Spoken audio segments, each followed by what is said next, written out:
It was always my favorite tradition to read "Twas the Night Before Christmas" to the kids on Christmas Eve. And I did it every year up until the point when they stopped being kids. So I'm going to read it to you tonight.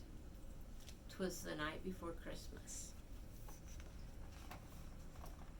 'Twas the night before Christmas, when all through the house not a creature was stirring, not even a mouse. The stockings were hung by the chimney with care, in hopes that St. Nicholas soon would be there.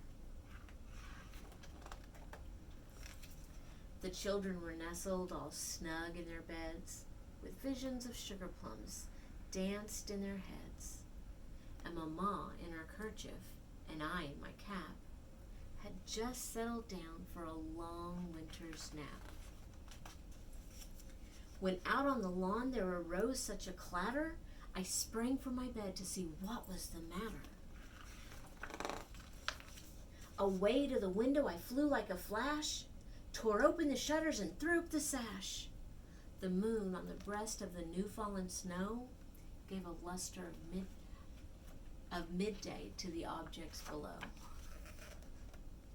When what to my wondering eyes should appear but a miniature sleigh and 8 tiny reindeer. With a little old driver so lively and quick, I knew in a moment it must be Saint Nick. More rapid than eagles, his coursers they came, and he whistled and shouted, and he called them by name. Now Dasher, now Dancer, now Prancer and Vixen, on Comet, on Cupid, on Donner and Blitzen.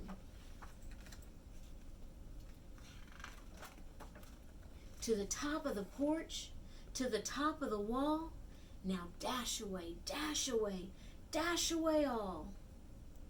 As dry leaves before the wild hurricane fly, when they meet with an obstacle and mount to the sky.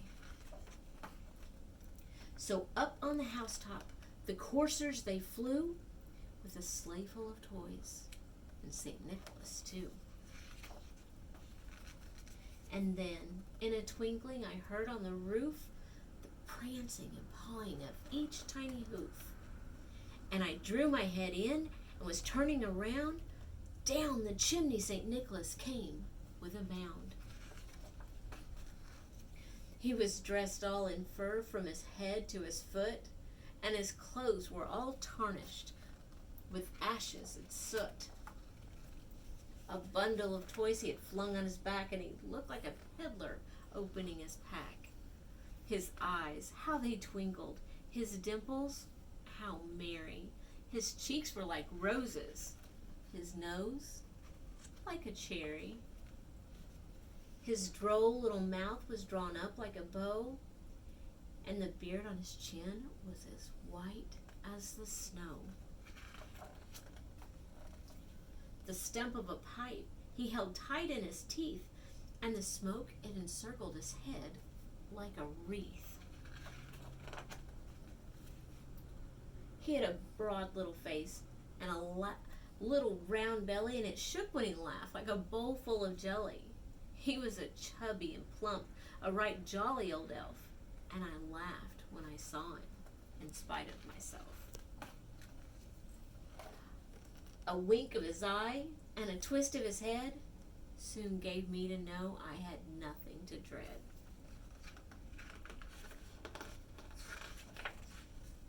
He spoke not a word, but went straight to his work, and he filled all the stockings and then turned with a jerk. And laying his finger aside of his nose, and giving a nod up the chimney, he rose. He sprang to the sleigh, to his team gave a whistle, and away they all flew like the down of a thistle. But I heard him exclaim as he drove out of sight, Merry Christmas to all, and to all a good night. I hope you're having the merriest Christmas ever. From our family to yours, we love you all. Merry Christmas.